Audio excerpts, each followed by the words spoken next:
everybody. Welcome to the Hope for Cancer show. I'm Abby Michelle, here with Dr. Tony Jimenez, the founder and director of the world-renowned Hope for Cancer clinics. Dr. Wolfe is currently traveling to Texas for a conference, so it's my honor today to be here with all of you and Dr. Tony Jimenez. Thank you so much, Tony, for being here with me today. Oh, it's a pleasure, Avi. I'm so excited. I think this will be a lot of fun and provide education for patients because the topic today is so important. Yes, so today we're going to be talking about the compromised gut, cancer, and chronic diseases. The gut is everything, as we know. It houses the majority of our immune system. So, this is going to be a really good show, and I'm really excited to get going on this topic with you. That sounds good. That sounds good. I think that first we have to start by realizing that in our bodies, independently if you're 6 feet tall or, or 5 feet tall, we have trillions of cells. We have about 30 trillion human cells in our body, Abby. Yeah. But we have more bacterial cells. We have about 40 trillion bacterial cells in our body. So, it's sort of like we have an extra organ. Mm-hmm. Uh, these cells weigh as much as, for example, the brain, and so it's considered an extra organ, and oftentimes we don't pay attention to it until someone has, a physical uh, disease or even emotional. And we'll go into the details, but it's important to realize that. And further than that, there's in the gut, we call this the microbiome. Mm-hmm. It's like the environment, right? We have the environment of the body, and then we have the environment of the gut. And in the gut, according to some of the research I was doing, we have at least 10,000 species of bacteria in our body. And these are like microorganisms. They could be bacteria, yeast, fungus that we need. Mm-hmm. We need these bacteria, we need these fungi and viruses to protect us and to make sure that our metabolism, our digestion is working well. So we have about 300 to 500 different species of these microbes in our intestine and our digestive system. So, just the sheer numbers alone tells you that it's important because why did God put all these microorganisms in our digestive tract and in our body? So it's Totally. a very interesting subject. Yeah, it definitely is. And it's so interesting too because your microbiome, it's customized to each person as well. So there's just so many different areas that you have to look at and customize to each individual person. So one thing might not work for somebody else, which is really interesting to me to find that way to customize certain protocols and different things for each individual person. Yeah, I remember having a trip in Taipei, Taiwan years ago, and I met an MD PhD who specialized in the immune system, and he told me that one of the errors he sees in medicine, and even people that take supplements on their own, that they think, oh, this probiotic is good for me, but it might not be just for the right reason that you just said. So Yeah. it's about the right probiotic at the right time for the right person at the right dose, right? So we have to be a bit careful. And it Yeah. sounds simple, I'll just take a probiotic, but it's not that simple. Yeah, and I know for myself, I was kind of an antibiotic baby. I was raised with um, being put on a lot of antibiotics growing up, so I had to rebuild my gut, which took a lot of time and a lot of effort. And I would just throw so many different probiotics at it, different supplements, different things, and so many of them just were not even effective or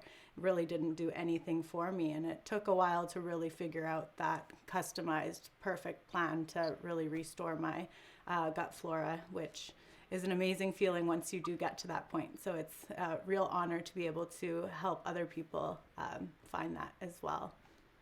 Oh, so let's start off by defining what a compromised gut is, because after all, that's the Mm-hmm. title of the topic Yeah. today, right? That we're covering. So, a compromised gut is when there's imbalances of microbes, especially bacteria, yeast in the gastrointestinal tract. And Mm-hmm. that's all the way from the mouth and to the anus. Most importantly, in the stomach and in the small intestine, where most of the digestion happens. Yeah. So, what happens with this in the food is fermenting, it's going through petrification, and this creates a perfect environment for harmful bacteria, harmful yeast to grow and multiply. And what happens then is that you have a deficient immune system, you have greater inflammation, you have that damage to that cell lining of the gut, of the small intestine,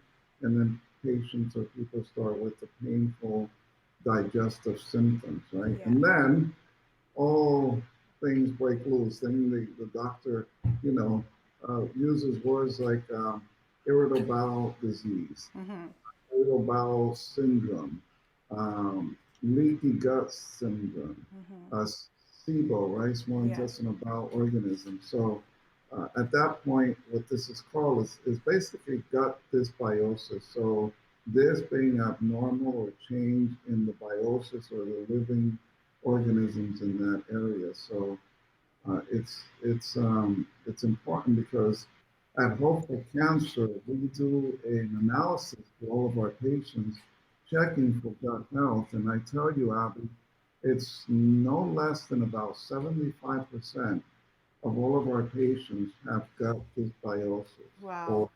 or compromised gut. Yeah.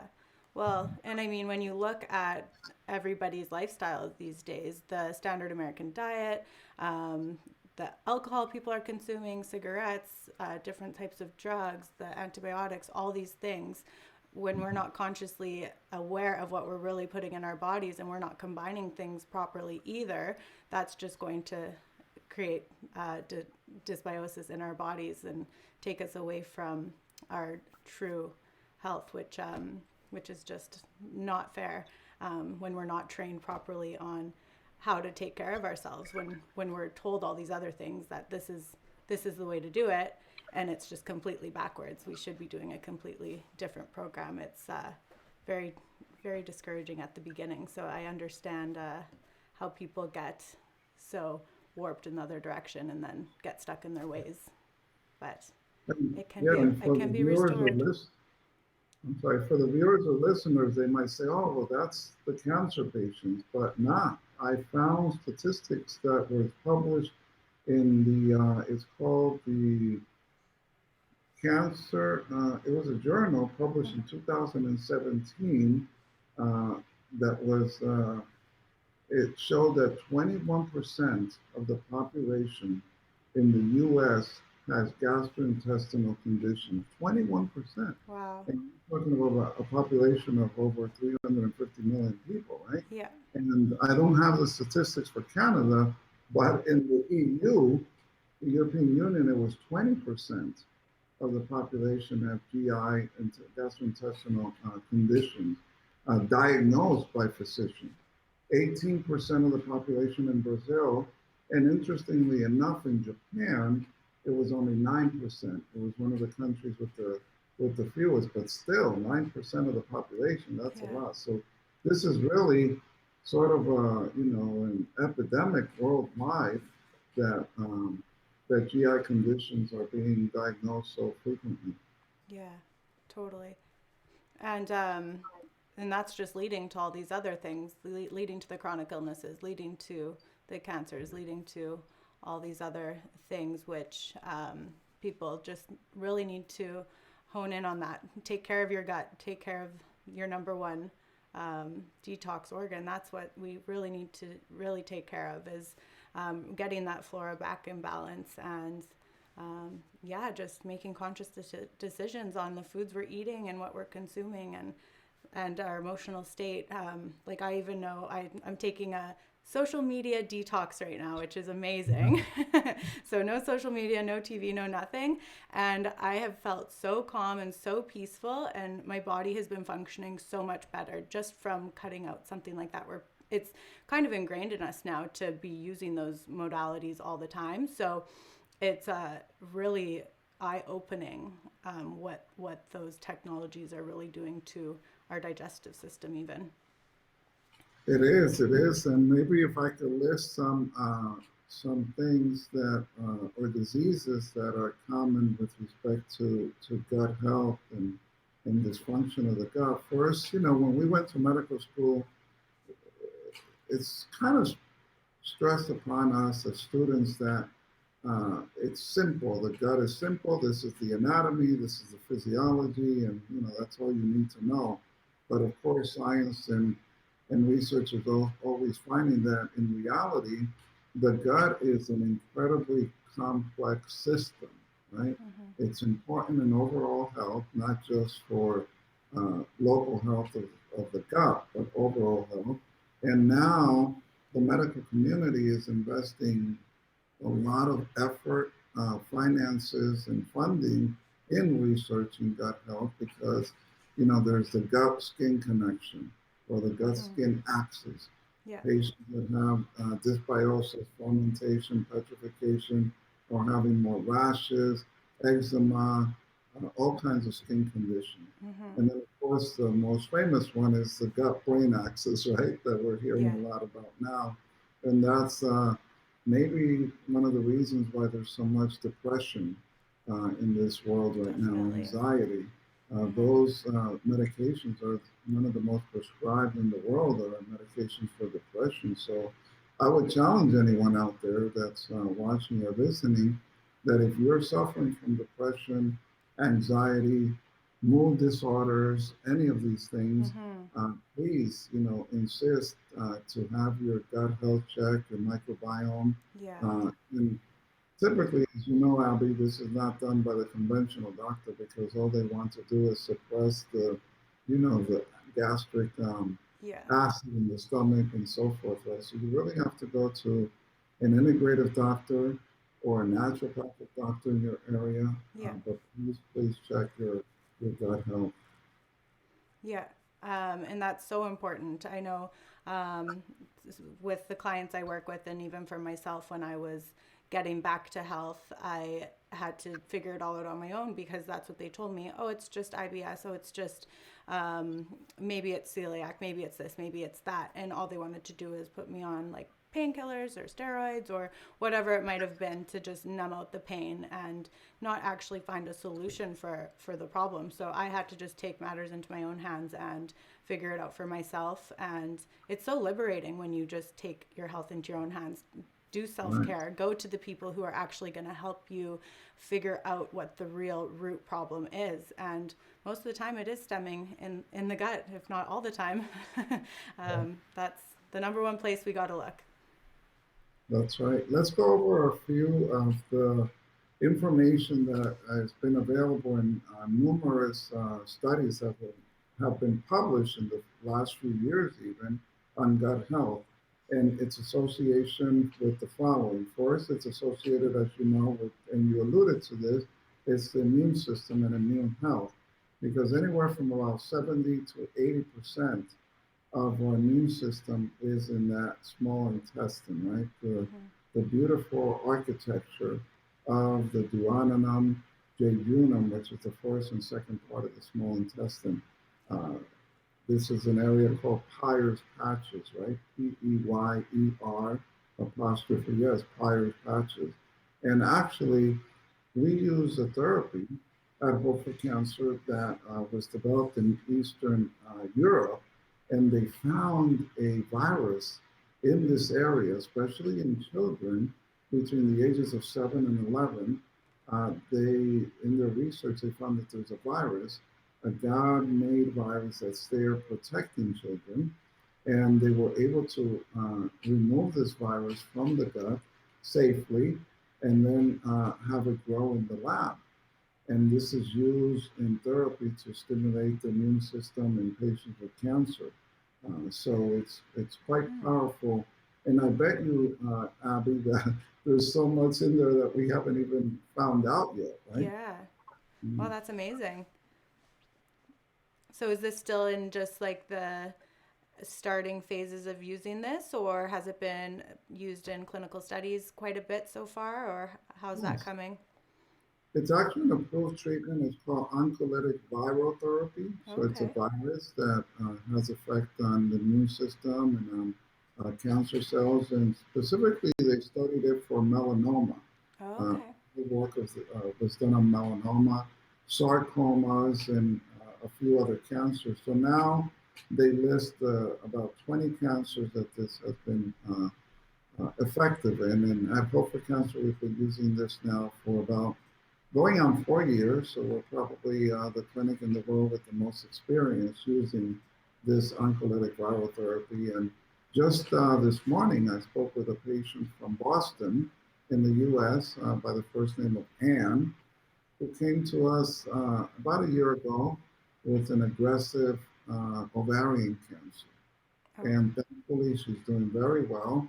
But now we reduce the frequency that she has to do this oncolytic viral therapy. At the beginning, is every week for about 3 months, and then you start spacing out because they are injections that are given in the muscle, either in the back or the arm. But this was one of her therapies. Of course, as we know in cancer, cancer is a multifactorial disease, so there isn't a magic bullet, but mhm. this is a big bullet, a big tool that we use in our toolbox. So this is using nature and what God put in that part of our body that is blessed with having a lot of immune potential, and then using that to help those patients with cancer.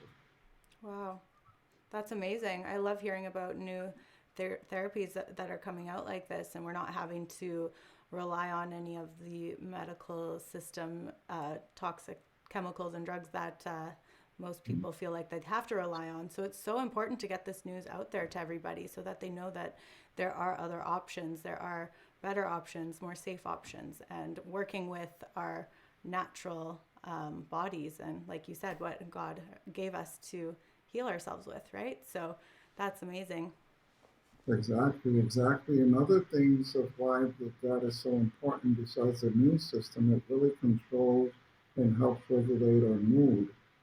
There's a neurotransmitter called serotonin, Mm-hmm. right? And Yeah. about 40% or more of the serotonin that our body produces is in that gut lining. And this helps for um, keep us happy, right? The happy hormone, the happy neurotransmitter. Yeah.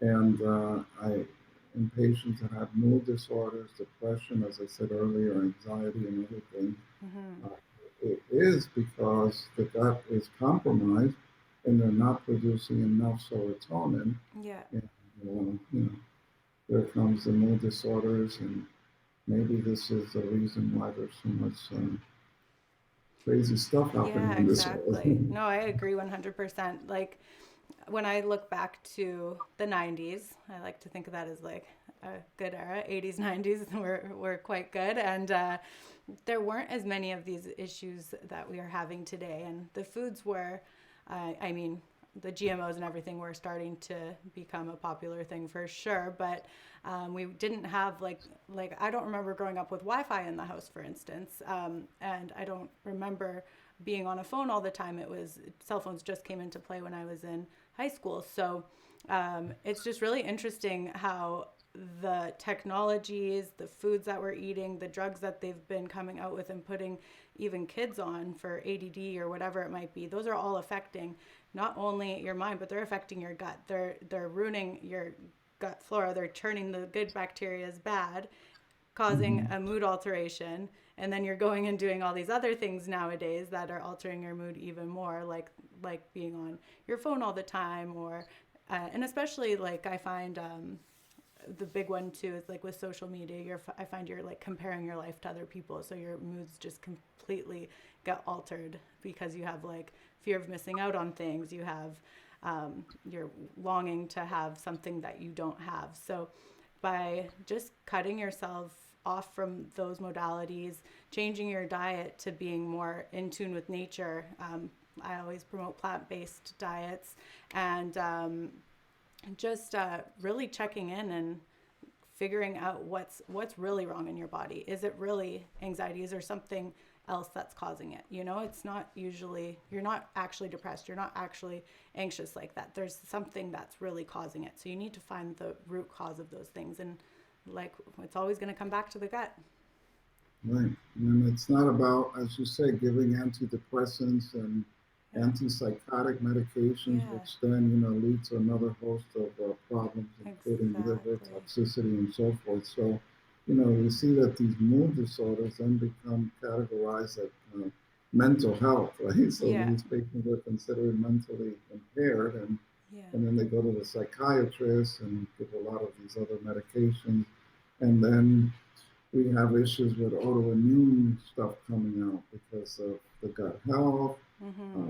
and then with the medications, and then the immune system is so confused, it Mm-hmm. starts attacking itself, and we have all these so-called autoimmune diseases, Yeah. from arthritis to, you know, uh, just all kinds of Yeah. disorders of the skin, of the immune system, of the metabolism, Yeah. insulin resistance, and the list just goes on and on. And then also, at the end of all this, and when there's a total degeneration of the gut and the body, then we have cancer, Yeah. right? That's severe.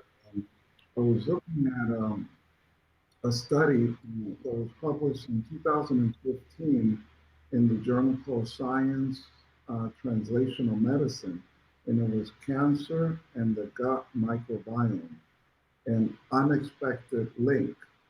So it was unexpected because when they started the study, they didn't really think that the conclusion was going to say that yes, a, a compromised gut can lead to increased risk and development of cancer. And the way that this happened is that as the gut became compromised and disturbed, there was a overgrowth of these microorganisms, right? Mm-hmm. Bacteria, fungus, and these are pathogenic because we have healthy ones, Yeah. and then we have the disease-causing one, and then that led to more toxin production inside that gut area. Mm-hmm. Some of them are called endotoxins or exotoxins, and that led to it's called genomic instability, which means that the genes become unstable and then they can cause havoc, and that promotes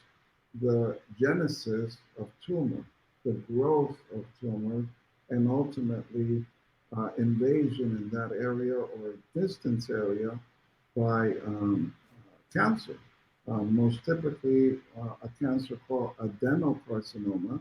Adeno means gland, so it's a carcinoma or cancer of glandular tissue, like the prostate, the breast, the pancreas, all these organs that are glandular in nature, the thyroid, Mm-hmm. uh, which are obviously with the breast, the colon, the lungs, the prostate. These are the cancers that are Yeah. higher incidence.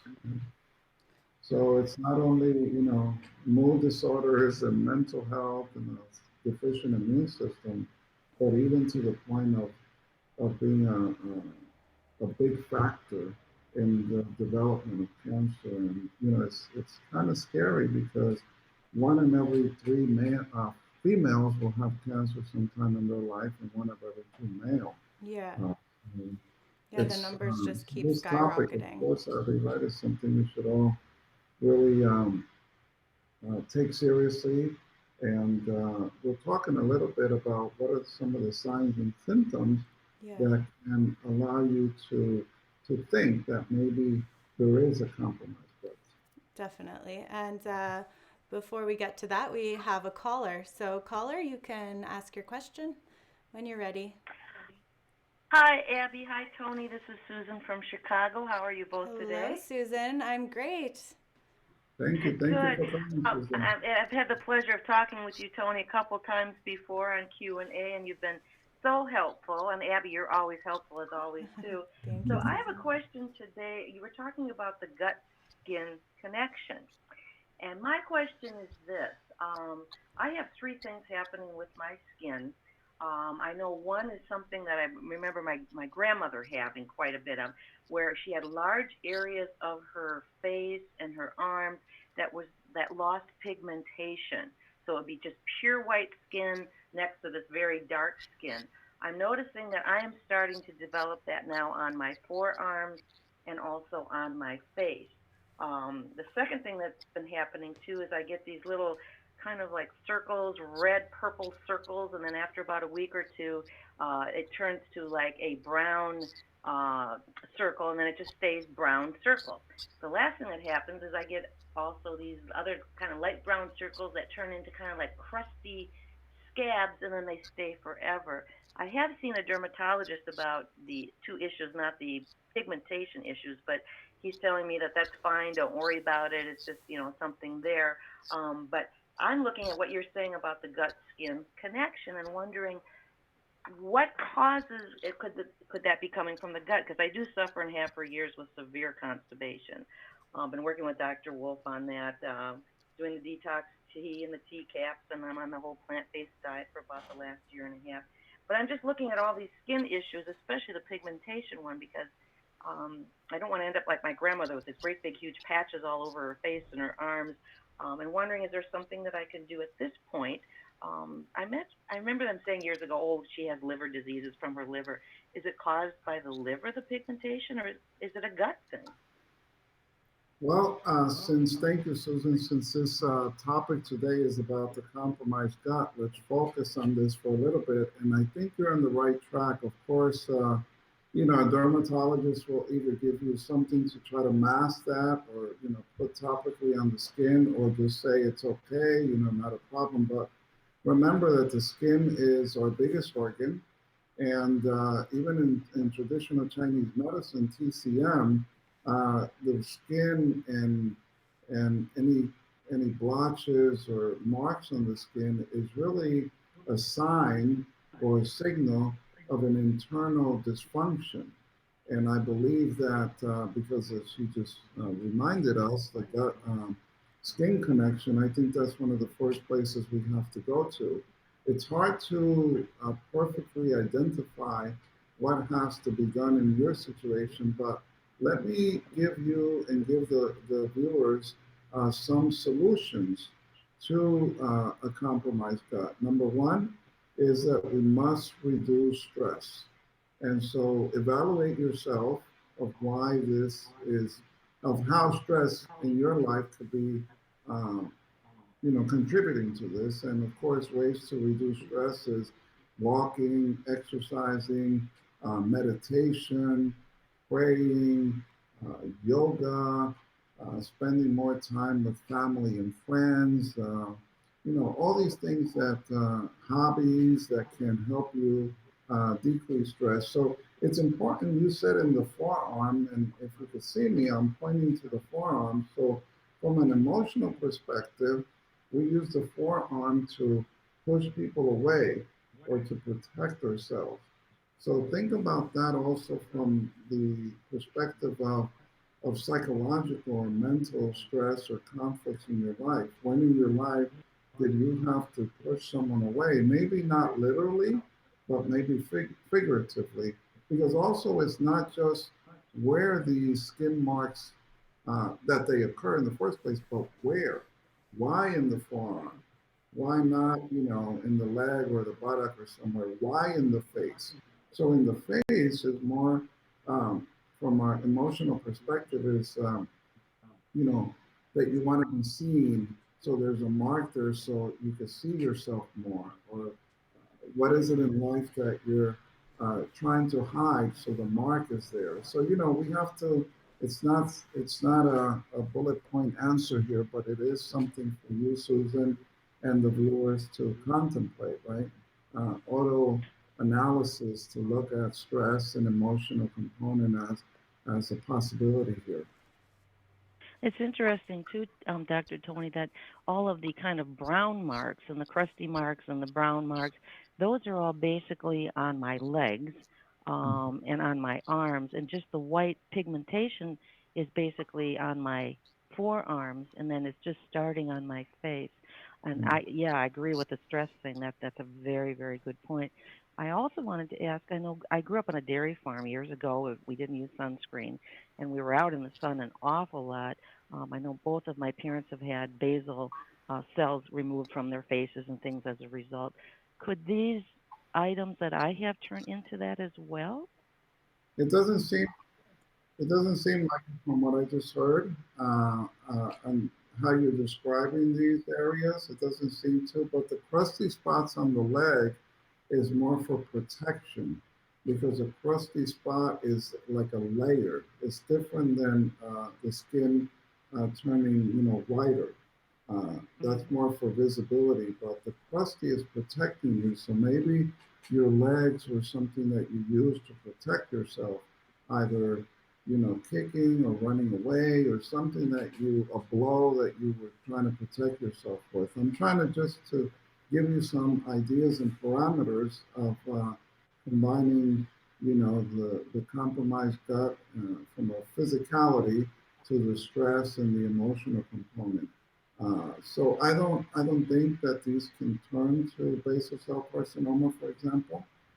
Getting enough sleep is another important part in helping our compromised guts. And I say our because I think that all of us, to some extent, have a compromised gut, right?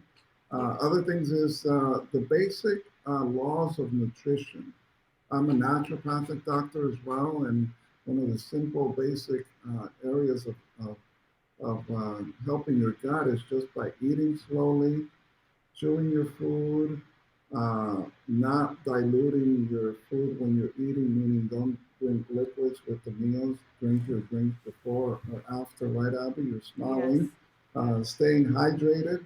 Hydration at the cell level does so many great things. It helps eliminate toxins. It repairs the skin. It allows nutrient uptake in the cells and ultimately really important for a gut. You should have enough hydration. About half of our body weight in pounds should be in ounces is what we should consume in water. So that's just a few other Yeah. things. And Let's, I know you're Susan. I know you're already doing the daily cleansing tea. You're drinking the structured water. I know I've spoke with Right. you and Dwayne lots, so I know you guys are following the protocol really well. But there are other things too, like with exercise, making sure we're sweating. That's one thing that people don't do enough of. We need to sweat. We need to get rid of these toxins, not only through our just our like we have to get our toxins out through our intestines, of course, but we also need to get them out from our skin. It's our largest organ, like Dr. Jimenez said, so we need to utilize it. We need to get those pores working. We need to really sweat a lot. And I know, even for myself, I work out quite a bit and I wasn't sweating during some of my workouts. And I was going pretty hard. So I was like, my pores aren't really functioning that well, I don't think. So I started going in the infrared sauna more, doing like some like scraping of the skin to just get rid of that layer and just to encourage my pores to really work. Doing the dry skin brushing, the Epsom salt scrubs, and now I'm like my pores are working so good. My skin has improved like by so many, like I can't even explain how well my skin is improving, and my pores on my whole body are functioning better.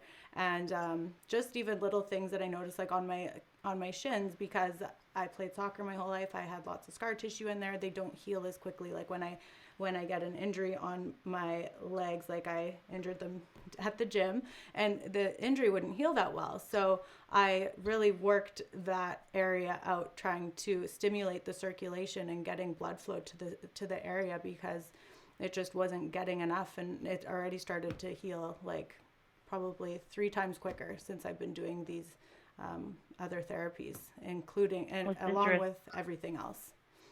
It's interesting that you mentioned that. I do these the dry brushing and the Epsom salt glow scrub Yeah, at least 3 to 4 times a week.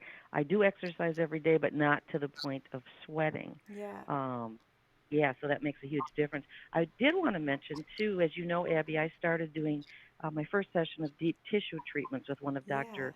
Wolfe's practitioners. Mm-hmm. And when she started to work on my pelvic section, she said it was so full of scar tissue. She could barely touch me. I was just screaming. And Yeah. she said, "I'm not even touching you." So I imagine that has a lot to do with it too. Definitely. Yeah. If there's scar tissue blocking physically, then it's blocking your blood flow, your circulation, your lymph. It's also blocking energy flow. So we're not getting energy moving throughout the body. So we need to make sure that we get that work done. And I know you're going to be continuing with Andrea. So that's Yeah. wonderful. And there's lots of things that you can kind of do on your own too. If you want to give me a call later, we can even Skype and I can show you ways that you can kind of work on it yourself, because I know even for me sometimes, like my shins for example, is that it's a very painful area for me to get deep tissue on, so I'll work on it myself. And now when I get Sage or somebody else to work on it, it's so much easier and I can actually handle it. So we can do things like that. So we can definitely set up a little Skype call and I can show I you what to appreciate do. that. I am doing the belly button wand treatment Good. too. I don't know if that helps. I would assume it does. Definitely. And you can even use that to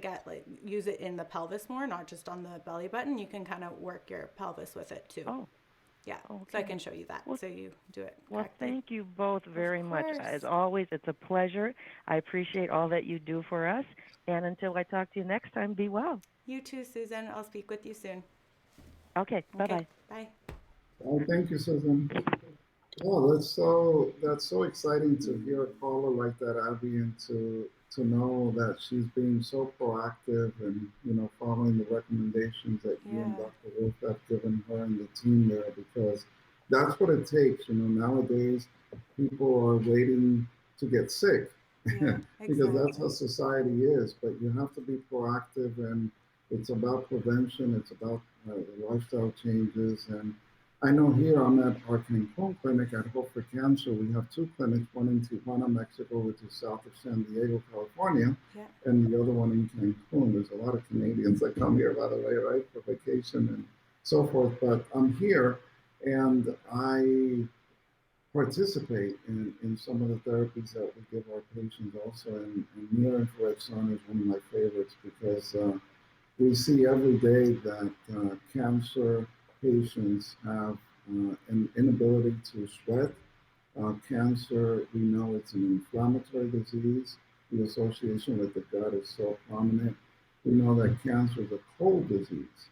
And so a lot of our patients, when we take their initial body temperature, they could be like normal being 37 degrees Celsius or 98.6 Fahrenheit. They're like at 35. Oh, wow. 5 Celsius. So how could the body heal from cancer or any chronic disease in that hypothermic body condition, right? Low body temperature. So Yeah. I couldn't agree with you, and I'm so glad Susan is stepping up to the plate there with sweating, skin brushing, Yeah. Epsom salt bath, and really opening up those pores, because in addition to helping even the compromised gut, when you do the near-infrared sauna, you're eliminating heavy metals as well. It's one of the Exactly. best ways, right, to eliminate heavy metals. And as you said, the circulation, it starts with the microcirculation, and that's so important. And near-infrared sauna is powerful in that arena. Definitely. And yeah, honestly, prevention is everything. That's where like you were mentioning, teamwork makes the dream work. It's so wonderful that she calls in and she's so proactive about her health, and it's so nice to see how you're so proactive with all of your clients. And yeah, I hope everybody jumps on the prevention train, and we don't have to deal with people suffering anymore. It's not necessary, and now we have so much more knowledge and it's at our fingertips that we don't need to struggle with our health and have to um, put ourselves or anybody else through that pain. it's Yeah. it's wonderful. And it looks like we have another caller. You can speak whenever you're ready. Hi, Abby. Can you hear me? I can. Hi, what's your name? Hi, and hi, Dr. Tony. It's Peachy Hi, Peachy, how are you? in Florida. How are you doing? Wonderful. How are you doing? Great. I'm having a little trouble hearing Dr. Tony. He sounds like he's in a little wind chamber, but I hope I'll be able to hear what his advice will be for what I'm calling for. Um, of course, I've been working on this my health for the last 3 years of getting off the medical merry-go-round I've been on for probably 50 years, and I'm working with Dr. Wolfe, and I'm doing the whole life coach course when you get down here. And but here's the situation that is left over from my medical issues. But I had a situation where my gut was like, I was under so much stress at my job that I just basically collapsed at the office, and I had to go to the hospital. And while I was in there for a week, they found, they didn't know what was wrong, but it was all like, it was like diverticulitis time or something. And then they found through treating me that I had these growths on my thyroid. And then they identified several spots in my kidney. And then the colon had some adenoma cells. And the follow-up on the kidney doctor followed up pretty well. He said, yeah, they're there. They're not changing. You don't have to do anything, until they get larger. So I checked that all out. But the colon part, I didn't go back for another colonoscopy because every time I go into the procedure for that and the endoscope for my what I had was reflux, I would flatline. I flatlined 3 times. Oh, wow. So then I found out that I'm getting feedback myself. Am I messing up? No, we can hear you. Can you hear her, Tony? Okay. Yes, Okay. it's fine. Go right ahead. Okay. No, I forget where I was. You flatlined 3 times. Yeah.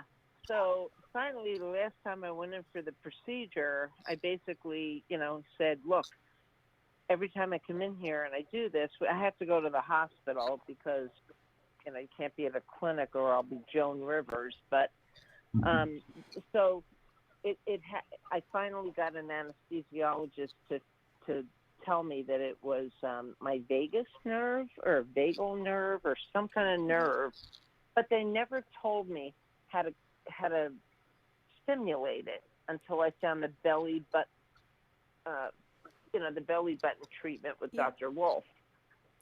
So I'm doing that. I'm a little sporadic with my commitments, but I try my best.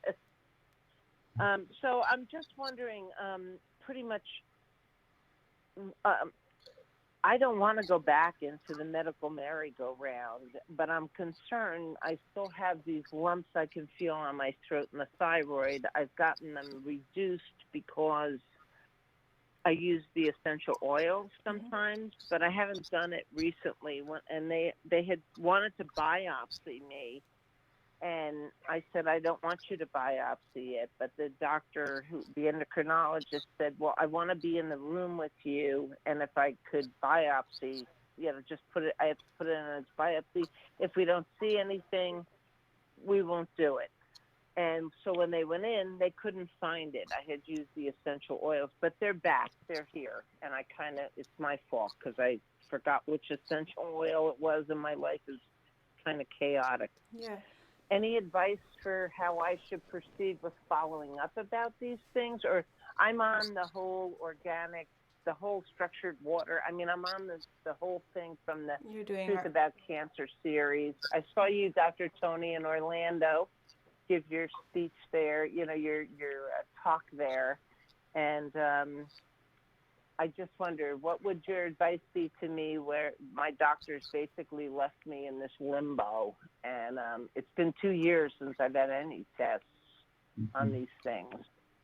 Well, and I feel great. I mean, I feel great. I still have my gut issues, and I'm still, I'm still under a lot of stress. I'm trying to work my way out of.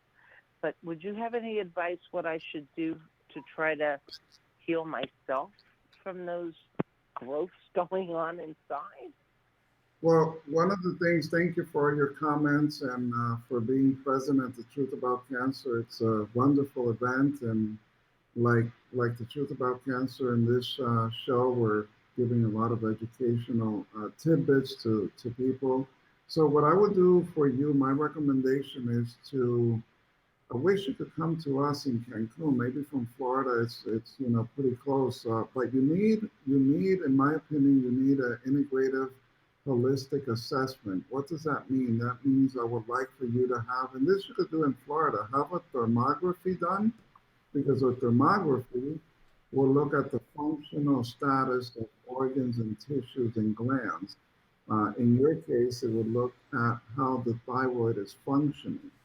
And by the way, there's a high percentage of people that are, don't have a disease process per se, that have nodules in the thyroid. So Mhm.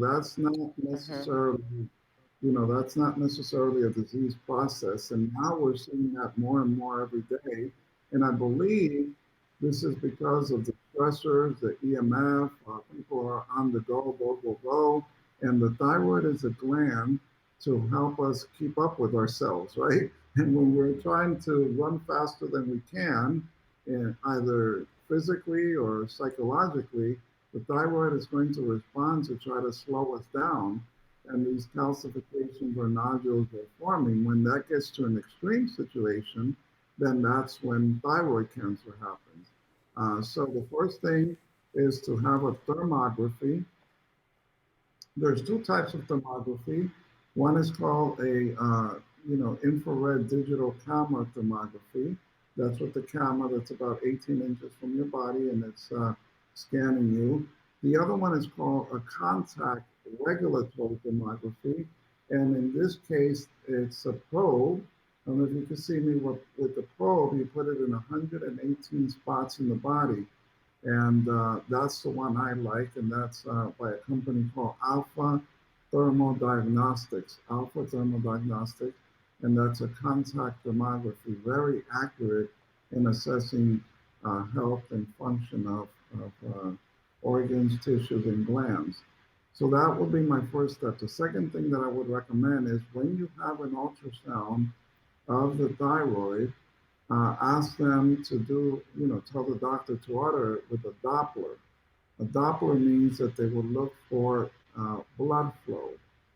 Uh, if there's an excess of blood flow in a area like the thyroid, that's a red flag. That's a warning.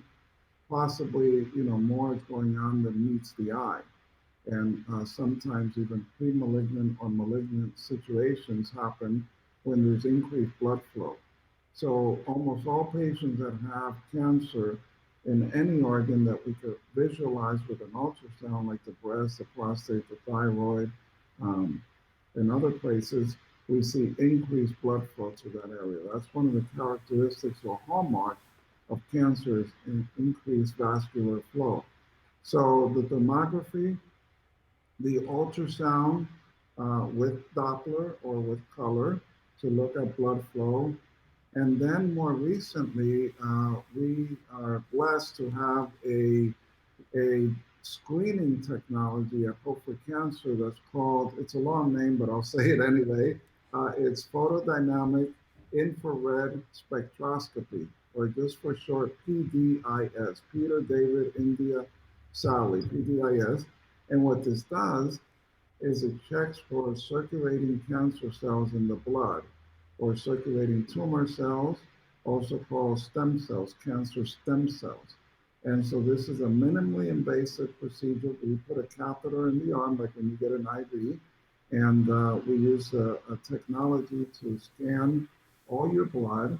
It takes about 20 minutes, and we could detect even one single cancer stem cell in the blood. So this will put your mind at ease. If it's negative, that means you don't have circulating cancer cells in your bloodstream, and that's a relief. So I would do those tests if you can. Unfortunately or fortunately, the PDIS is only available at our clinics in this part of the world. It was developed in Europe at a university in Paderborn, Germany, and it's researched and developed and used there clinically in a couple other clinics in Europe. And now we have that technology in our clinic. So other than that, you're doing a lot of good things with Dr. Wolf's program. Um, Focus more, since the topic of this talk is about compromised gut health, focus more on foods that promote more gut, a healthier gut.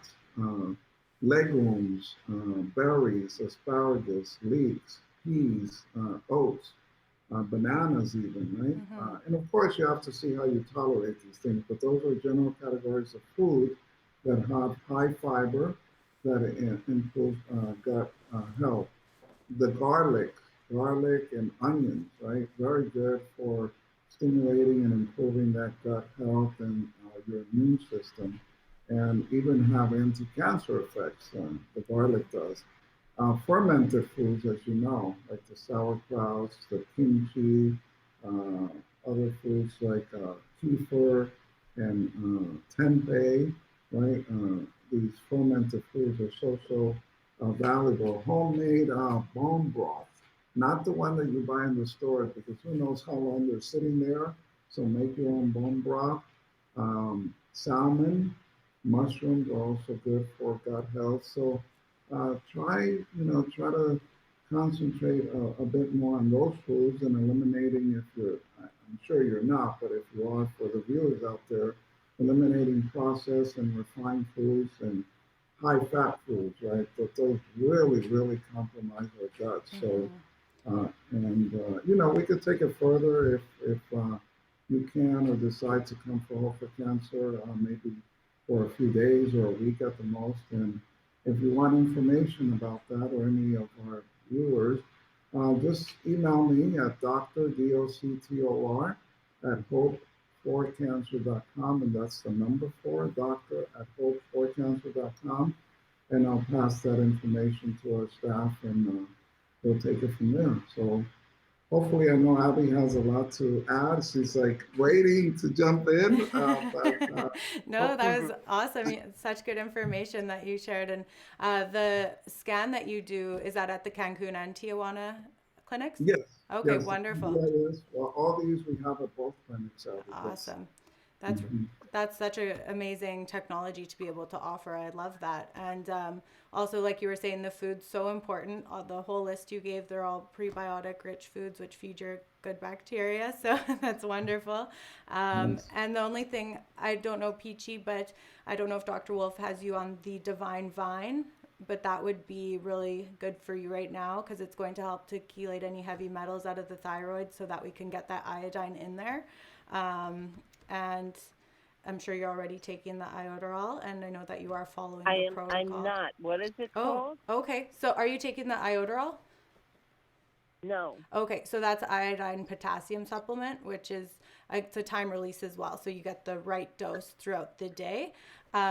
So we need that for our thyroid. And then our Divine Vine, it's a fulvic acid concentrate mixed with life crystals. So it actually will help to chelate the heavy metals. It detoxes the thyroid and the pineal gland.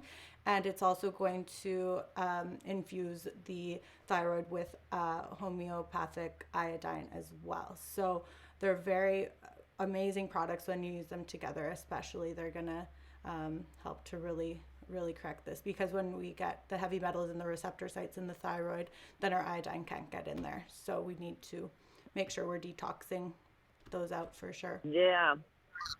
Well, I do the tea, Yeah. and I'm sporadic with everything, and shame on me, but I'm just not somebody that follows No, directions. I guess I don't know. I don't got my own mind don't get down thinking, on but I yourself. have It's all good. I You're have doing a great everything I job. need here, but I need that perfect day planning. When you get to St. Pete, we're gonna sit down and get it done. Yes, that sounds really good. Yeah. Did Well, you have thank any you other so much, and questions? thank you, Dr. Tony. Some of it was blurry for my hearing, but I'll get it on the tape when I re-listen. And thank you so much. And yeah, because the stress of worrying about what's going on with these lumps around my body, and then trying to stay out of that medical merry-go-round. I mean, I just really, I'm so upset that the doctors all along the way, the only thing they did was sit back and wait until it got worse. No one ever gave me the kind of information that I get from Dr. Wolfe, the truth about cancer doctors.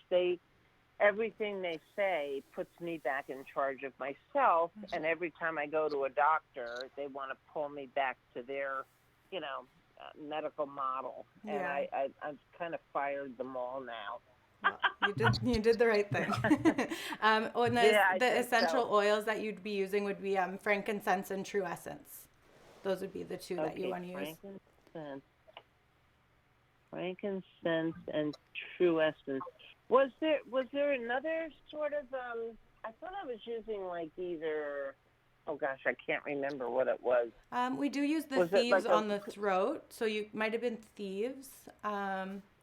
But the blend. Could you use oregano? Would oregano oil? I wouldn't use oregano topically. You could definitely do capsules of it and take them internally, and you would just want to do that for about 10 days at a time. You don't want to stick with that because they're pretty powerful and they get rid of a lot of bacteria, and sometimes it can affect even the good ones. So we don't want to be on that for too long. Awesome. Thank you both so much. Of course. It's our pleasure. Thank you. God bless. Take care. I'll keep listening. Great to talk to you, Dr. Tony. Thank you likewise. And just for everyone to know, in the spring of next year, 2019, the next Truth About Cancer will be airing. And I accompanied Ty Bellinger to Asia. We were there almost a whole month of July. We went to 6 countries, and then we had the doctors from India come meet us in Thailand. And awesome. We interviewed about 8 Indian doctors. So there'll be 7 episodes next year. Wonderful. I'm so excited to watch those. Awesome. Yes, a lot of fun. Yeah, it was 1 day each country, and it will be different than the other Truth About Cancer documentary, but a lot of good information and a lot of fun. Wonderful. Can't wait to learn from all that. Keep working hard, and we're going to win this, and we're going to knock that pharmaceutical crap out to the sea where it belongs. You got it. All right. Thank you. Talk to you soon. Right. Bye-bye. Bye, Peachy. And I believe we had another caller. Was that? No, we're actually good for now. Oh, we're good. Okay. So we can take a minute and we could go over the signs that your gut is being compromised. Right. And how do you know that? That's what I was going to say next. I'm reading your mind. Right. And it's interesting because at Hope for Cancer, we have the 7 key principles to cancer therapy. And as I was thinking of signs that, lead us to think of a compromised gut or an unhealthy gut, I thought about 7 as well. So 7 is the magic number here. Perfect. Of course, there can be more, but the main 7 is when you have gas, excessive gas, bloating, heartburn, fluctuating constipation to diarrhea, right? And so this is sort of in the category of an upset digestive system, right? Because we shouldn't be bloated. We shouldn't be, constipated with diarrhea. So that's one of the signs that we see quite often in compromised gut type patient. Is that something you're experiencing there in Canada as well? Definitely. We see that all the time. And with clients, even my friends come to me all the time with problems like that. And it's honestly, it's diet, it's lifestyle, it's your emotions. If you're bringing stress in, if you're not de-stressing, I find those are the triggers. Right. And that leads to my second sign, which is increased sugar cravings. When there's a compromised gut, it seems like these little bugs in your intestine want more processed, refined sugars, high fructose, corn syrup, those type of things. Yeah. So if you see yourself having unusual sugar cravings, think about a compromised gut, with the exception of 70% cocoa dark chocolate. I was just going to say, but I can still have my chocolate, right? I say that because I love chocolate. I know, right? me too. But and dark chocolate's beautiful. this This obviously leads to increased inflammation, right, with all these processed refined sugars. Yeah. The third one that I listed here in my notes is unintentional gut changes or weight changes, Yeah. more than gut changes, unintentional weight changes. This is either losing weight uh, or gaining weight. And what happens here is that because of the gut being compromised, the absorption of nutrients at the gut is hampered. And so patients are not getting the resources, nutritional resources that they need to maintain a healthy weight. There's a blood sugar dysregulation, right? Peaks of high blood sugar and then they crash. They get oftentimes easier to store fat when someone has a compromised gut and insulin resistant. So really a lot of metabolic changes with blood sugar management Yeah. is another sign. And the fourth one is if you can't sleep, sleep disturbances, or constant fatigue, right? I think it's normal for all of us to have a fatigue here and there one day that, we're just not 100%. That's okay. But when the fatigue becomes constant, sleep disturbances, we should be sleeping Yeah. minimum 7 hours a day, ideally 8 hours. They did studies where 8 hour sleepers live longer than those that slept 9 hours or those that slept less than 8 hours, maybe Yeah. 7 hours. So eight is the magic number of hours there. Of And course, if you're not sleeping enough, obviously the mood changes. There's just a whole lot of things happen. And again, it goes back to the serotonin production being yeah. diminished. And then it affects the pineal gland with the production of melatonin. And it just becomes, as you know, Abby, a vicious circle. Yeah. How, how many hours do you sleep usually? I always get my 8 hours. Always. Oh, I need okay. it. Sometimes it's a little less, but and when I do sleep longer, if I'm sleeping for 9 or 10 hours, I'm usually groggier than if I Right. slept 7 to 8. So I Yeah. do want to usually hit that magic number for me. What about you? Do you get your 8 hours in? I don't usually, but I really work hard at trying to. But Yeah, with all the work and everything, but I'm totally. working on it. We all have something that we have to work on it. Yeah. That's my number one thing. It's getting enough sleep. Yeah, no, definitely. And another thing that's so important for our hormones to produce properly is the sun gazing in the morning. So when the sun rises and actually doing sun gazing, because that's going to help to produce your melatonin and serotonin and dopamine levels throughout the day. So then you do sleep better at night, which is so amazing. And who doesn't want to sit in the sun for a little while in the morning? It's a beautiful thing. And another thing, when you were talking about the sugar cravings, that's one thing I want everybody to kind of keep in the back of your minds when you're eating, because those little buggers are in charge of your taste buds. So don't be confused. You're not the ones craving those foods. It's the bad little bugs that live inside us. So Yeah. gotta cut that off and not give them what they want. And it looks like we got another question. Caller, you can ask your question when you're ready. Hi, Dr. Jimenez. Can Hi. you expound a little bit more on the sun gazing? Like, what exactly does that do?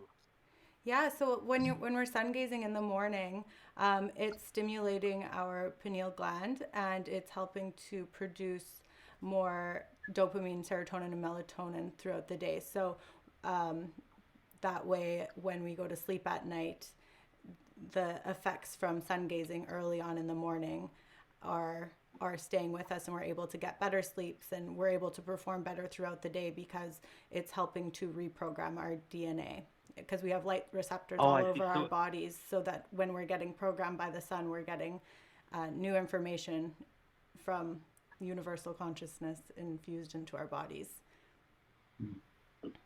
Now, can any time of the day work if you're not able to do it in the morning? So it is best when it's the morning sun. So when the sun rises is the best time to do it. And the sun, if you're looking, you don't need to stare right at the sun, of course. You can look off to the distance and just kind of have it coming in into your eyes.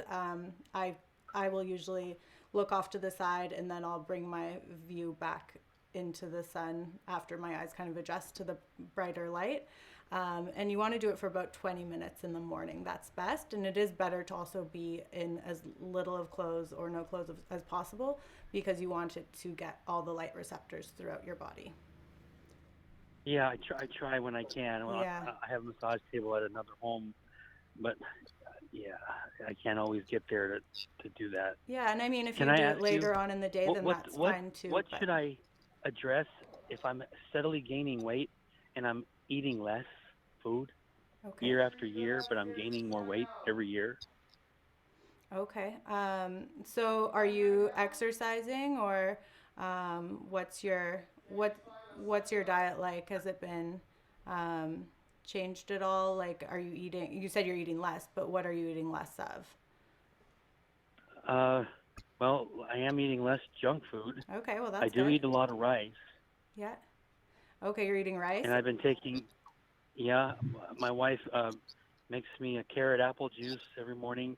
We have a Norwalk, but I can't stand using that thing. It's just so, it's so hard to use. It just you don't even use it. So we use an Omega, Okay, and I she was does the carrot apple, and she puts green vibrance green powder in the drink every morning. okay. Also, I was gonna say I have the I don't know if that's too. Omega Vert, and I love that one. It's so easy to use. So Yeah, that's good me that you too. got that one. And celery juice first thing in the morning is so good. You can do carrot and what you said, carrot and what were you mixing with? I'm still here Oh, sorry. What were you mixing the carrot juice with? I can't remember what you said. with regular Washington State apples. Oh, okay. Yeah, that's good. The sugar in there might be a bit higher, so just be cautious of that. But it's not bad because I mean, But I'm too handsome to yeah. eat this kind of weight. um, Well, let me jump in here on that note. Just a few things. I was born in Colombia, and we eat more rice than the Chinese. oh, So, interesting. but I don't think everyone has the ability like Yeah, Colombians and Chinese to I was gonna say to I eat quinoa. I don't touch rice.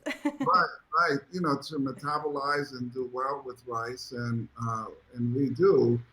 So nutrition also depends on where you're from, what are the foods in your place of birth and your genetics and so forth. So this last July, as I mentioned earlier, I was in Asia for a month, filming, helping Ty Bollinger with the truth about cancer, and it was rice and noodles, and then noodles and rice. Imagine we were in Asia, so there was a lot of rice, and I did gain some fat that I'm trying to work off now. So definitely, you need to switch off the rice right now and go to quinoa or other grains that are healthier and easier to Yeah, digest and don't turn into excess sugar load. yeah. Um, yeah. Let's stick with gluten-free ancient So grains. So like the quinoa, you can do like amaranth, millet, teff, Mhm. buckwheat, chia, flax. Like, but honestly, I stick with quinoa. I don't really go venturing off into the other grains. I just like how quinoa tastes, and it's easy to prepare, and I just stick with what works for me. But it's really important to look at even listen back to the foods that Dr. Jimenez suggested earlier on for healthy microbiome, because those I prebiotic rich will. foods I are just really jumped on, important. so I'll listen to it. Yeah. So filling up, like, I love Well, I lentils, just got my chickpeas, black detox beans. tea yesterday in Okay. my structured water unit, and I got some Sun, a bottle of Sun, and Yeah. a big 500 ml ATP. Awesome. Now, are there any other supplements you can recommend that would help me drop the pounds? Yeah, so definitely. So that's great. You're doing the ATP plus. That's wonderful. The SON formula, do that before your workouts. So I would recommend taking like 4 before a workout. That's what I do when I take it. And the humic acid concentrate and the black gold, those help to burn fat and build muscle. And there's 70 plus bioavailable minerals and nutrients in those products. So we're basically supplying our bodies with the minerals that are lacking from our soil these days, because the humic acid powder, which is the black gold, is what is lacking from our foods for the majority. So I cook with it. I'll like mix it in with my sauces. I'll mix it in with everything. I put it in my water, my smoothies. I'm addicted to the black gold. So that's amazing. And I noticed I kind of took a little break from the gym for probably a month, and I wasn't doing really anything, just like hiking. And I stopped taking some of my other workout supplements and just started taking this. And I wasn't working out as hard as I was before, and I was leaner and had more muscle mass than I did when I was going hard at the gym. So I stand by those products like so much. Okay, I absolutely nice. love them. Well, Yeah. when I first took the ATP Plus, I instantly got a headache and felt dizzy. Okay. I sat down, I called Valerie, and Valerie talked to me, and Yep. by the end of the conversation, I felt normal again. And does that mean I'm really It's toxic in the brain? it's a very powerful product, so just take it slow with it. Even if you want, just do half a dropper full instead of the full one, and just do it once a day to start before your workout. Because the life crystals and everything that are in the ATP Plus, it's very high frequency. So that's why the black gold, Okay. yeah, the black gold would be really good for you to grab that one and start with that, because it's the easiest one to transition into some of the more intense of that product line. So a teaspoon right off the bat was too much then. Oh, so you did a teaspoon. Okay. Yeah, you just yeah, don't do that much to start off with. I even was doing too much of it for a while there, and I had way too much energy. I was like, tone it down a little bit here. I was going too intense. So yeah, it's a very powerful product. So just take it a bit slower. So the 500 ml, that's the big bottle. So just do like a quarter of a teaspoon to start. And may I ask one other question that I kind of stumbled into when I called Hope for Cancer?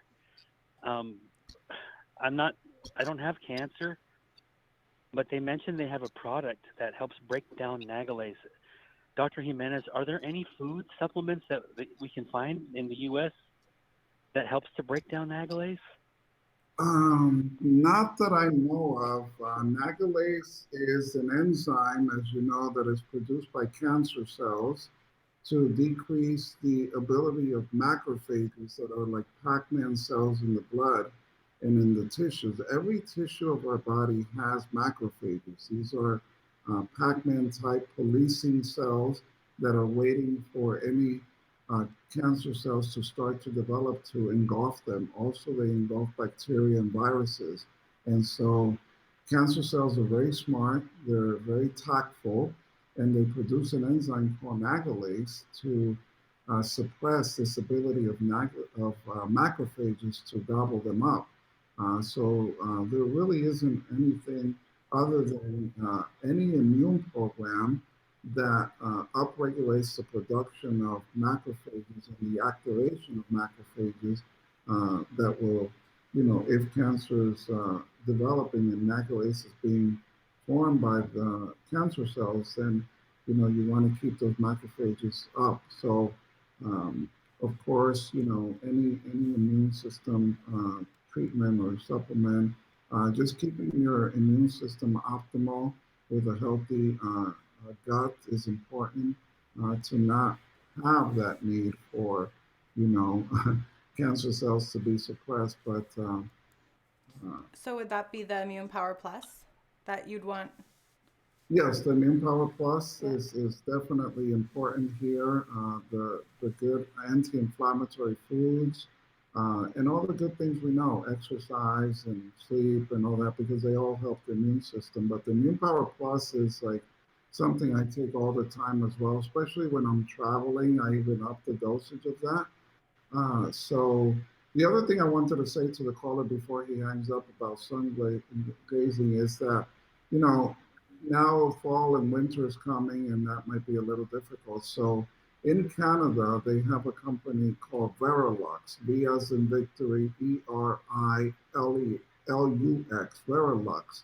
And they have full spectrum lights with the desk lamps or just other lights. And, try to get one of those lights Yeah. and use that full spectrum energy We into also your. have we also have the Bioptron light too that we use here, which is Right, the full spectrum, and it has right, the hyperpolarized lens now too, so it can penetrate through the bone. So that right. would be something to look at as well. Right. Yeah. Yeah. So, if you can't get there in the morning and, there's other options Yeah. that you can have available at any time. There was a story that I heard of a person in Brazil. If you want to find weird things, go to Brazil, right? But this person is about, as far as I remember, she's like 60, and she hasn't eaten very much in like 20 years, because there's something magical about what Abby described in the morning and sun gazing, because that not only gives you the light energy, but that light energy is converting many reactions in the body to form water and nutrients and uptake by the cells. So there's so much benefit by using this technique in the morning. Yeah. The sun isn't bad for us like they make us think. Right. It's a beautiful thing. On that note, Dr. Jimenez, that sauna space, is that just for detoxification, or do those rays help at all? I didn't get that question. I'm sorry. You got cut off. Yeah, the sauna space, near infrared sauna, Hmm. does that help at all with what we're talking about with the full spectrum light? Well, near-infrared sauna is key in prevention and treatment because it has so many physiological benefits. It improves cardiovascular health. It improves microcirculation. And remember, it's all about the small vessels, because when someone develops big vessel disease, coronary artery disease, or even heart attacks and strokes and all this, it really starts at the small vessels, the micro vessels. So when infrared sauna, you're stimulating microvasculature formation in normal tissue. You're eliminating heavy metals from deep tissue. You're pulling out that mercury. Also, it's the most healthy light that I know of is near infrared light.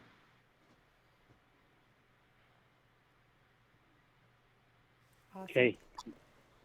And so, do you want to explain the difference between the near infrared and far infrared? Well, So people far understand. infrared is now companies are better in this because years ago the far infrared units had a lot of emission of unhealthy electromagnetic fields, Mm-hmm. whereas near infrared doesn't have that characteristic. So that's one thing. With near infrared, you're getting almost zero unhealthy electromagnetic fields, or zero to begin with. Secondly, near infrared light uh, can activate certain substances in our chemicals in our body to behave even more powerfully. Like when we take vitamin C, when we take riboflavin, the B complex vitamins, certain other things like curcumin, when we eat foods like berries that have phytochemicals, when we use near infrared light, we're activating those nutrients even more with the wavelength of energy of near infrared spectrum. And thirdly, near infrared light is just a more physiological light to the body. It recognizes it as self, as as proper to its self function, as opposed to far infrared. And with respect to cancer treatments, we just see so much more benefit with near infrared. I have a near infrared lamp next to my bed here. I'm in Cancun now, and headaches, digestive issues, sore muscles, um, secretion of melatonin. You put that near infrared lamp or the Bioptron that you also mentioned, full spectrum light. Yeah. It does just wonder. Light is healing. And oftentimes we want products, we want supplements, which is good and needed. but don't forget about light. It's so healing in its nature. We are light beings after all. Yeah, exactly. Awesome. Did you have any other questions, caller? Thank you, Dr. Wolf. Bye now. Bye. Okay, thank you. I'll be Dr. Wolf. All right. Was there So, another caller? I thought I saw. No, we're No? good. Okay. All right. We can get back. I think we were on number 4, if memory serves. yeah, we were on 4. You have good memory I, there, Abby. you Thank you know. for reminding me. The fifth sign here of an unhealthy gut could be, as one of the first callers, skin irritations, right? And eczema and different manifestations of the skin. We have to consider a compromised gut when that starts happening. Definitely. And that's one thing I struggled with my whole life was skin conditions because the antibiotics, an improper diet.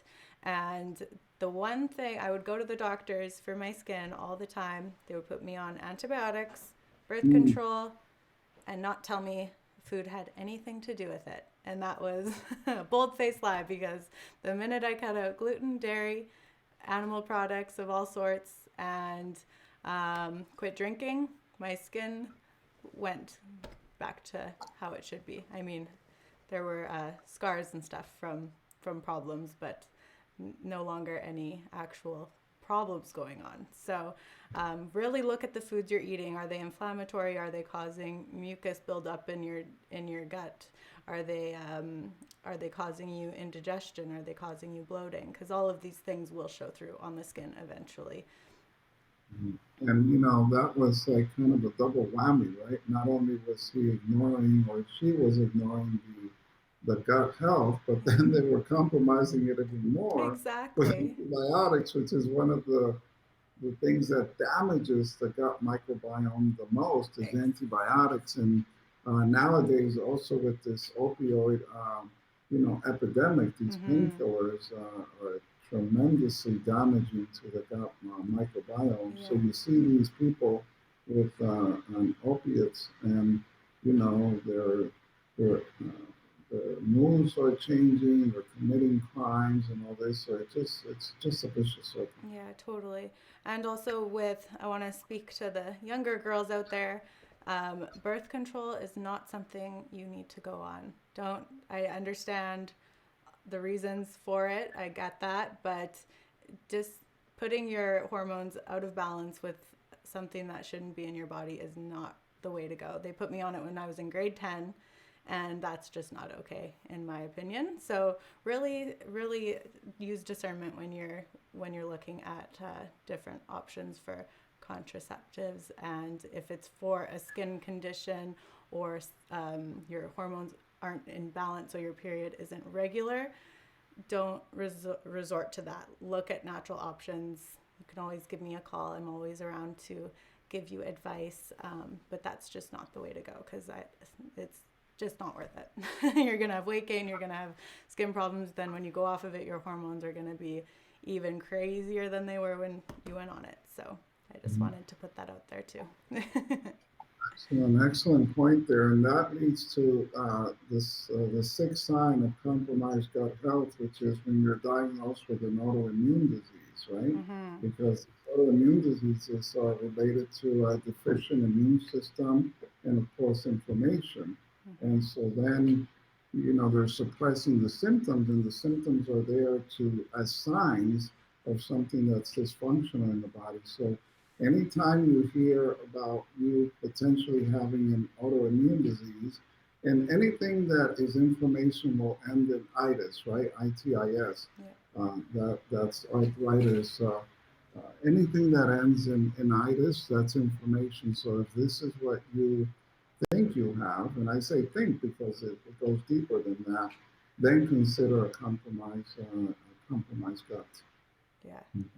Definitely. And that's the thing too with the itis. Don't get discouraged when people are telling you have arthritis or you're having these other disorders with itis. Remember, it's not as severe as it sounds. All these names make it sound worse than it really is. We can address things in a much easier matter and more gentle matter than putting yourself on an anti-inflammatory or a steroid, because that's just, again, going to compromise your gut even more. And before, Abby, they used to make medications to treat diseases, which, there's a lot to be said about that. Yeah. But now they make diseases so that they can make drugs, and the Yeah. pharmaceutical industry have more things to sell, right? Exactly. So, Yeah. They've kind of so just. yeah, it's unfortunate. The seventh sign that I came up with compromised gut health is food intolerance or food sensitivity. So always consider food sensitivity or intolerance to an overgrowth of unhealthy uh, microbes, bacteria, fungus, or viruses in the gut, and causing a compromise. Fermenting, petrifying gut lining, right? Yeah. So there's different ways to go to that a practitioner can check for food intolerance, everything from muscle testing or kinesiology to blood tests and allergy tests and so forth. The difference between an allergy and a food intolerance or sensitivity is that an allergy is a more severe reaction, right? That can even lead to anaphylactic shock, to throat closing. Allergy is more severe in that sense.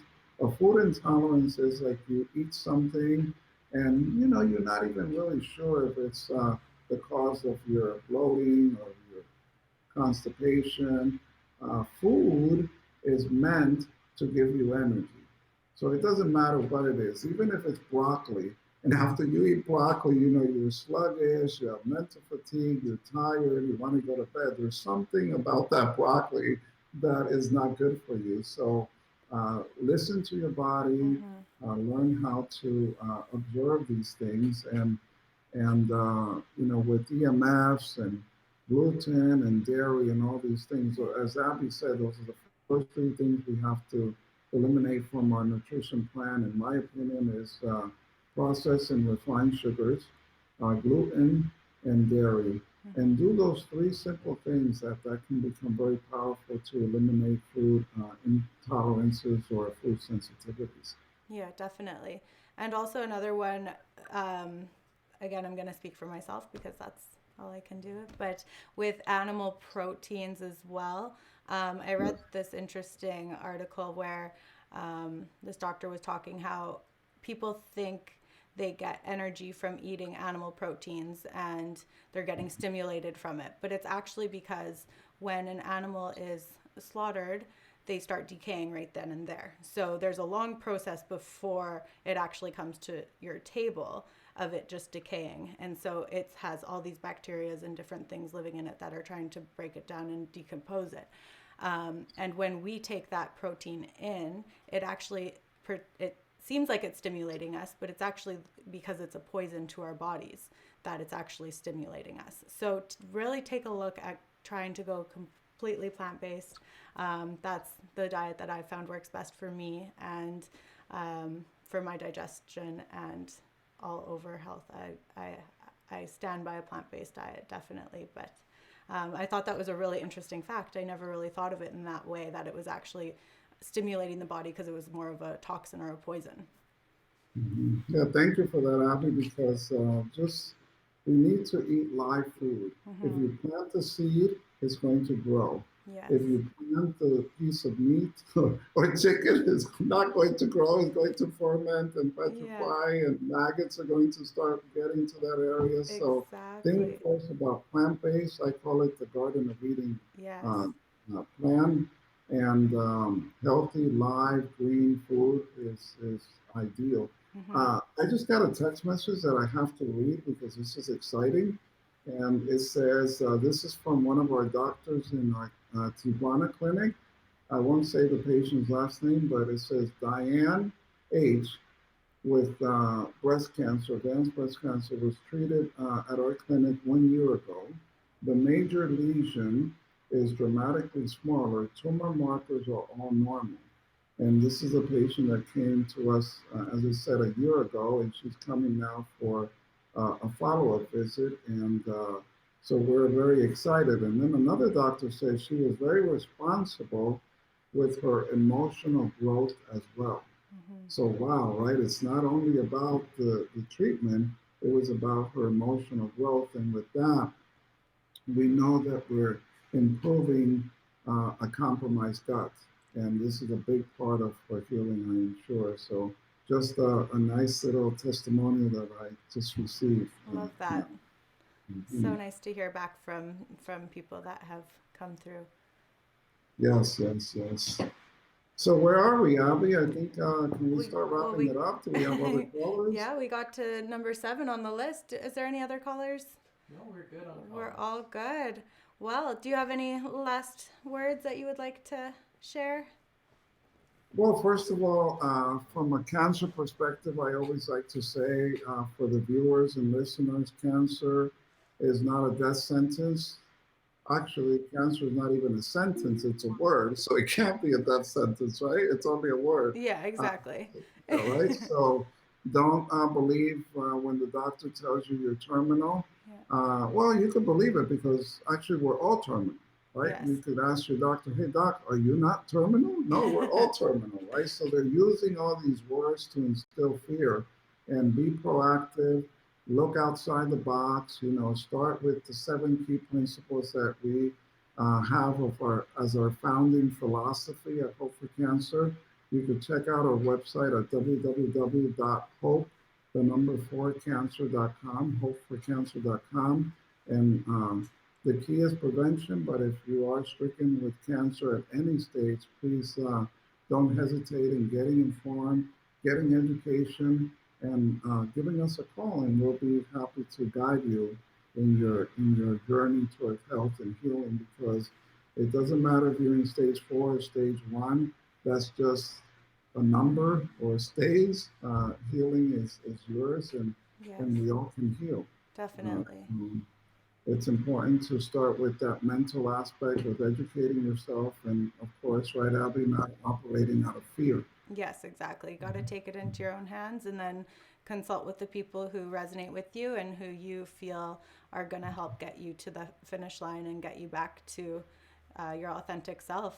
And I had the honor of meeting Dr. Tony Jimenez and his team in Toronto at the Total Health Show, and they are just absolutely amazing. So if you're wondering if it's the right fit for you, definitely give them a call because they're such a wonderful team, and I know that they are very successful and they're always doing more research and bringing in the best modalities that they can offer. So definitely check them out. And that was at hopeforcancer.com with the number 4. That's correct? That's correct. We hope Wonderful. for cancer with the number 4.com. And you know what? We did a great job here without Dr. Wolfe, so maybe Yeah. he could take a longer sabbatical. Yeah, totally. We'll do round 2 in a couple weeks. All right. Well, thank Wonderful. you, Abby. Thank you so much for joining us, and thank you everybody for tuning in. I'm just going to go over a couple last little things.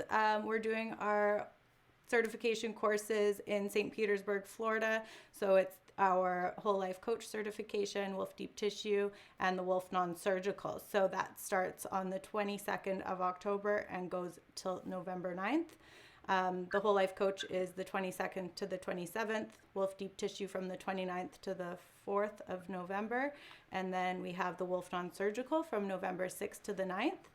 And then we are doing Australia as well, which is very exciting. And that's coming up February 1st to the 12th. And then we're doing one here in Kelowna, and that's February 24th to March 2nd. And of course, don't forget to go to Doc of Detox library.com to get some free goodies. You can download some booklets and audios, which can help you get to where you want to be with your health. And yeah, if you have any questions, you can always give us a call at the office or always tune in to our shows. We're here Monday to Thursday, pretty much almost every day. So we're always here for you. And then we have the next Clayton's Classroom will be Monday, September 17th at 3 p.m. And that show is going to be called Why Bottled Water is a Scam. The next Pet Star show is on Wednesday, September 19th, 3 p.m. PST. And that show is called What Your Pet's Live Blood Analysis Can Tell You.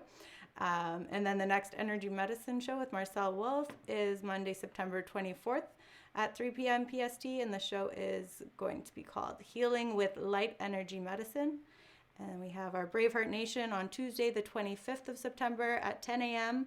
PST. That's 10 a.m., not 3 p.m. for that one. And the show will be called Why People Go to Drugs. We have the Bioenergetics Show with Dr. Deborah Drake on September 26th, and that's Wednesday at 3 p.m. PST, September 26th. Connecting to Earth Through Music. And then again, we're back with Dr. Tony Jimenez, of course, and that's the Hope for Cancer show on Thursday, September 27th. Key benefits of ozone in the treatment of cancer. So that's going to be a great show once again, as always. And yeah, thank you everybody for tuning in. It's been my pleasure, and I've had such a good time here with Dr. Jimenez, and I can't wait to be back once again for you all. Thank you, Abby. Thank you all. Blessings to all. All right. Take care, everybody.